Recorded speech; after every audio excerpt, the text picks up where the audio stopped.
देखिए आज की वीडियो हम लोग देखेंगे यानी विटिलिगो। विटिलिगो क्या होता है जो हमारे स्किन पर ऐसा वाइट होता है। यानी ये देखिए एक प्रकार की डिजीज होता है। लोग बोलते हैं अनुवांशिक है या प्राकृतिक है, तो ऐसा बात होता है, लेकिन ये एक प्रकार की डिजीज भी है जिसे हम लोग क्या बोलते हैं तो विटिलिगो बोलते हैं। यानी हमारा स्किन जो होता है वाइट हो जाता है, सफ़ेद होता है, जिसे लोग छुआछूत की बीमारी मानते हैं। तो देखिए विटिलिगो क्या है। अब देखिए यहाँ पर हम लोग का स्किन वाइट है, यहाँ पर स्किन वाइट है, तो इसके बारे में हम लोग देखेंगे ये होता क्या है और कैसे होता है। तो देखिए यहाँ पे कह रहा है कि विटिलिगो का अवलोकन यानी विटिलिगो के बारे में देखिए।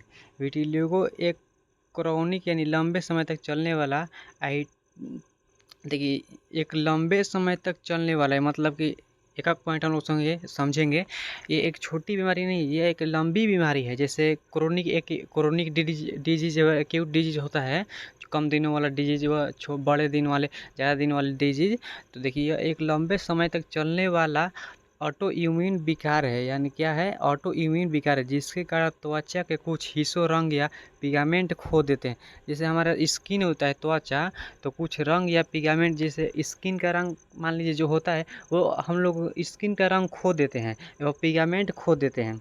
ऐसा तब होता है जब मेलानोसाइटस त्वचा की कोशिका जो पिगामेंट बनाती है पर हमला किया जाता है और उन्हें नष्ट कर देते हैं, जिससे त्वचा का रंग दूधिया या सफ़ेद होता है। और हम लोग देखेंगे जो हमारी स्किन होती है, मतलब ये कह रहा है कि जो हमारी स्किन होती है, मान लीजिए हमारा स्किन है, हम लोग का जो स्किन होता है, ये हम लोग का स्किन हो गया, यानी हाथ का हम लोग का स्किन होगा। अब इसके अंदर बहुत सारी छोटी छोटी सेल पाई जाती है। इसके अंदर क्या पाई जाती है, बहुत सारी छोटी छोटी सेल पाई जाती है, यानी कोशिका पाई जाती है। इसमें स्किन का लेयर होता है एपिडर्मिस और डर्मिस। अब इस लेयर के अंदर क्या पाया जाता है, छोटी छोटी सेल पाई जाती है, यानी क्या बोलते हैं, इसे सेल बोलते हैं। अब इस सेल को क्या नाम होता है, मेलानोसाइटस। क्या नाम होता है, तो मेलानोसाइटस। देखिए यहाँ पर दर्शाया गया है मेलानोसाइटस। तो मेलानोसाइटस जो होता है उस पर हमला किया जाता है और उसका जो पिगामेंट होता है, जैसे मान लीजिए देखिए यहाँ पर ये सेल हो गया। अब सेल से निकले हुए होते हैं, कुछ सेल से ऐसे ऐसे निकले होते हैं। अब इसे हम लोग क्या बोलते हैं, पिगामेंट बोलते हैं। तो ये अपना पिगामेंट को खो देते हैं, जिससे अब मेलानोसाइटस है कि त्वचा का रंग, यही त्वचा का रंग का निर्माण करता है। अब इसके अंदर जो सिक्रेशन होता है, यानी जो पिगामेंट होता है, ये पिगामेंट को खो देता है। देखिए एक संरचना के अनुसार। देखिए यहाँ पर हम लोग का मेलानोसाइटस है। क्या है ये, मेलानोसाइटस है। देखिए इस प्रकार के त्वचा, मान लीजिए हम लोग का हाथ है, ये हम लोग का हाथ हो गया। अब इसके अंदर छोटी छोटी सेल पाई जाती है। अब इस सेल में बहुत प्रकार की सेल होती है, तो इसमें एक मेलानोसाइटस, देखिए मेलानोसाइटस सेल पाए जाते हैं। अभी इस सेल की आकृति ऐसे होते हैं, इस सेल की आकृति ऐसे कुछ इस प्रकार होती है। अब देखिए इसमें कुछ होते हैं मेलानोसाइटस में। तो ये हम लोग का पिगामेंट होती है, जो लंबी लंबी निकली है, ये अपना पिगामेंट, ये सेल क्या होते हैं, ये अपना पिगामेंट खो देती है। अब जब मान लीजिए ये पिगामेंट खो दिया, अब इसका चलने का यही रास्ता हुआ, मान लीजिए इसका चलने का यही पैर है, हाथ है वर्क करने के लिए, तो ये अपना पिगामेंट खो दिया। तो पिगामेंट खो दिया तो जाहिर सी बात है ये सेल पर हमला हो जाएगा, यानी सेल जो हानिकारक व हानिकारक जीवाणु होते हैं, उसे वो इसे वास कर देते हैं, मतलब कि विनाश कर देता है, ये नष्ट हो जाती है एक प्रकार की। पिगामेंट जब खो दिया मतलब कि वो चल नहीं पाएगा, तो जाहिर सी बात है कि ये अपना पिगामेंट खो दिया, तो इस पर हमला हो जाता है, यानी ये नष्ट कर जाता है। अब ये नष्ट कर जाता है, तो इसी से हम लोग का विटिलिगो यानी स्किन सफ़ेद होता है।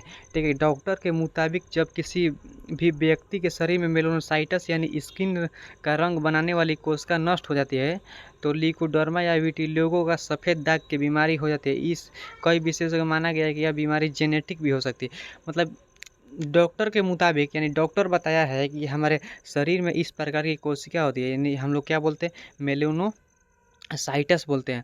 अब ये मेलानोसाइटस हमारे स्किन के अंदर होती है। अब स्किन के अंदर होती है, स्किन के अंदर ये एक प्रकार के सेल है। अब ये सेल हम लोग बताएं कि इसका ये पिगामेंट निकले हुए है, ये पिगामेंट, अब ये पिगामेंट अपना खो देती है। जब खो देती है जाहिर सी बात है, अब इसी पिगामेंट और सीलिया के द्वारा, जिसे हम लोग बोलते हैं, अब इसी के द्वारा ये गमन करती है, मतलब एक स्थान से दूसरे स्थान चलेगी, अपना कार्य करती है। अब ये पिगामेंट खो देती है, जब खो देती है तो जाहिर सी बात है कि ये जो हमारी सेल है।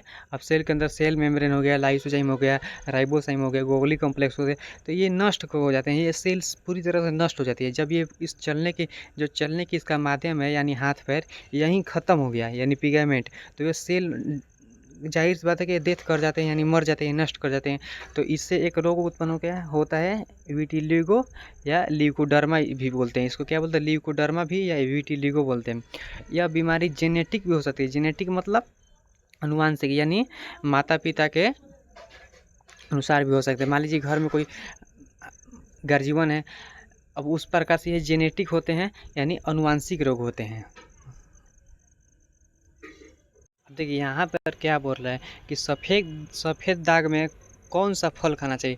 मतलब हम लोग को मान लीजिए विटिलिगो डिजीज है, यानी उसका हिंदी क्या होता है, तो सफ़ेद दाग होता है, या उसको ल्यूकोडर्मा भी बोलते हैं। तो वो डिजीज है, तो वो डिजीज में जैसे लोग बोलते हैं कि इस डिजीज में ये चीज़ खाना संभव होता है, ये चीज़ खाना आरामदायक होता है, तो उस प्रकार से सफ़ेद दाग में कौन सा फल खाना नहीं चाहिए, यानी सफ़ेद दाग में कौन सा फल नहीं खाना चाहिए। देखिए ब्लूबेरी और नाशपाती जैसे फल हाइड्रोक्विनिन होता है, इसीलिए इसका सेवन ना करें। यानी जो हम लोग सभी फल खा सकते हैं, जैसे अमरूद हो गया, केला हो गया, सेब हो गया, आम वगैरह हो गया, ये सभी फल खा सकते हैं। लेकिन जो हमारे ये ब्लैकबेरी होता है, यानी जिसे हम लोग हिंदी में क्या बोलते हैं, जामुन बोलते हैं जिसे, ये ब्लैकबेरी हम लोग ब्लैकबेरी या ब्लूबेरी नहीं खा सकते हैं। लेकिन ये नाशपाती भी नहीं सकते, लेकिन जो हमारा बनाना होता है ये खा सकते हैं, सेब होता है ये खा सकते हैं, मैंगो होता है ये खा सकते हैं, अमरूद होता है ये खा सकते हैं।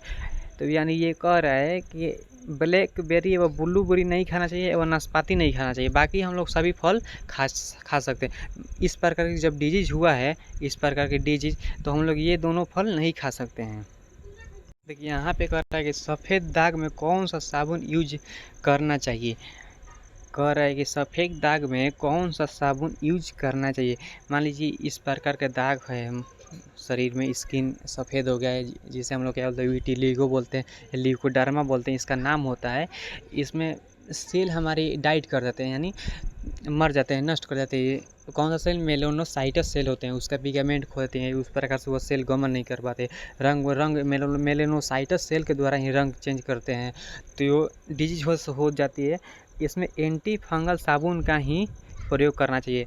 अब एंटी फंगल साबुन क्या होते हैं, एंटी फंगल हमारी जो कीमोथेरेपी होता है, कीमो THARAP कीमोथेरेपी जो होता है, उसके अंदर हमारे आते हैं एंटी बैक्टीरियल होते हैं, एंटी फंगल होते हैं, एंटीवायरल होते हैं। उस प्रकार से उसमें एक उसका पार्ट होता है एंटी फंगल। क्या होता है, एंटी फंगल। तो एंटी फंगल साबुन का ही यूज करना चाहिए।